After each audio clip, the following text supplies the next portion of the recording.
And when Jesus was baptized, he went up immediately from the water. And behold, the heavens were opened, and he saw the Spirit of God descending like a dove, and alighting on him, and lo, a voice from the heaven, saying, This is my beloved Son, with whom I am well pleased. Matthew chapter 3, verse 16 to 17. Jesus' public life begins with his baptism by John in the Jordan. John preaches a baptism of repentance for the forgiveness of sins. Luke chapter 3, verse 3. Si Kailin isa kasiga kag palaway nga bata, sa maski ano na lang nga rason gulpi siya gapangaki. Tungod sa laway niya nga pamatasan, nabudlayan siya mangita sang mga kaupod kag mga taho nga mayo sa iya. Pero may isa siya kataho nga may labot sa iya, kag siya ini ang best friend niya, nga si Joy. Kag isa ka adlaw, nagsulod siya sa iya klase. Uy, dahil dito ka lang sa yanta. Ano naman yung mag-own ka? Ba't sa silaan po?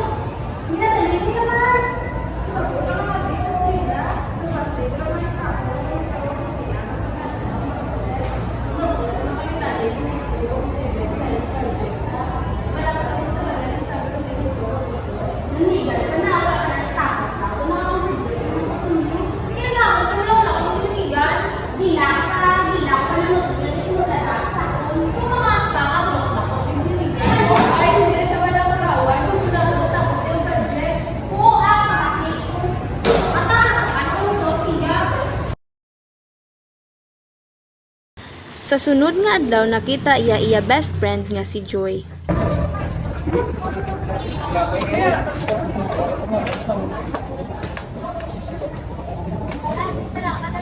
Ay, dahil ka naman kasi. Kahit hindi tambay, kainigan kita sa mga tuwakan. Di kamusta na science project niya? Tapos na ako. Buok sa ilan sa wala ka naman ng kulig ay. Di, nakahapon. Hindi ko sila. Day, kalapit na lang batasan. Alam mo, pinakakomputer mo kasi natin. Ito ka ba po yan, no? Isa ko na-contribute na upo. Ano na kinami? Pero dahil may offer kasi what if bukod ka sa mo sa church ka? Alam mo, the religious activities na pwede makakulit sino. Nagbase pa lang mag-obvious in life. Hindi ka gigyan? Hindi. Bukod, try mo na lang simba and pray. Bago pa lang wala na na kayo daw na naman. So, sige na, nilakataan ko mo. Bye. Sige na, pati yun. Ano mga advice ko? Oo, ako bahala. Bye. Bye.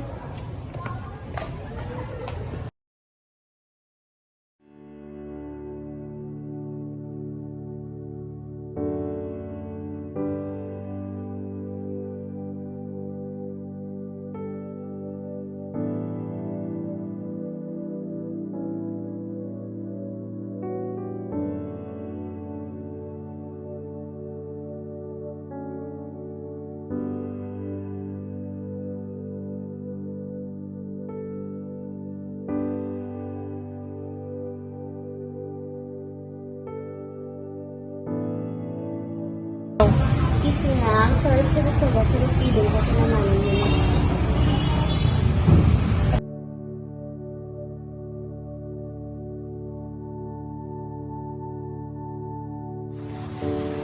Tungod sa kabubutan sang babae nga kaistorya ni Kailin, nakapaminsar siya sang iya kasalanan kag kalain nga pamatasan na ginpakita niya sa iya classmate.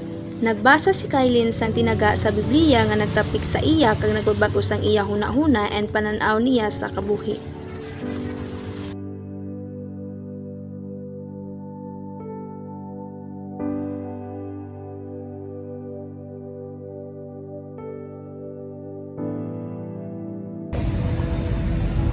Hi, Day! Hi, Day! How are you? First time ta ka nakita na eskwela 2 days in a row, ha? Kabla ka kagapon, hindi ka matiyang ko ang advice ko sa akin. Then, nagbato ko sa church, pag nag-pray. Wow, really? First time mo na mati sa ako, ha? So, ano na tabo? Nag-pray ko, then, mayara ang babae na po. Tapos, hinaan ko Bible, then, tapos, yung basa ko. Then, pagpasa ko, na-realize ko dito kayo ng few weeks na gano'n na ako pamatasan. Ito nga ako malapit sa ating mga classmate. Then, na-realize ko din nga kami kasalanan. Wow ha, nagbago ka na gidya. Good for you. Pero sure ka nga hindi ka na magbalik sa dati kong gawi. Oo, never again. Noted sila na ni Stabby, ho? Ay, oo. Sige, try na to bulig. Ay, sige. Muna na ka, bye. Bye!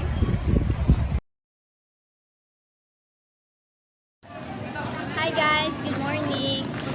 I changed my mind nga. Gusto ko nagali magbulig sa inyo sa science project. Today nga manang. Wala lang, na-realize ko lang nga gusto ko na magbulig sa inyo. Bulig na sa kuluday. Sige, basta isa na lang nga, kay tak-tak pa na lang gid ka. Promise, hindi na ako magliwat. Sige na, para matapos na ni.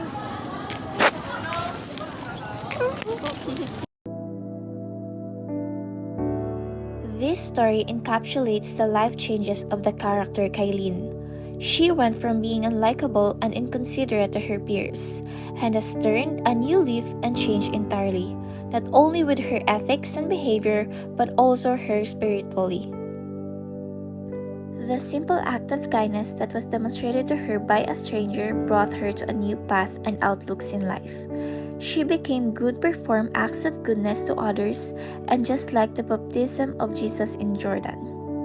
Kylene grows into a new person and have turned a new life of holiness and religion, not only spreading kindness, but also the biblical scriptures and religious practices of our Lord Jesus Christ. And Kylene didn't change because she was forced to. She changed because she wanted to and for the betterment of herself. A new path, a new beliefs, a new life, and a new beginning.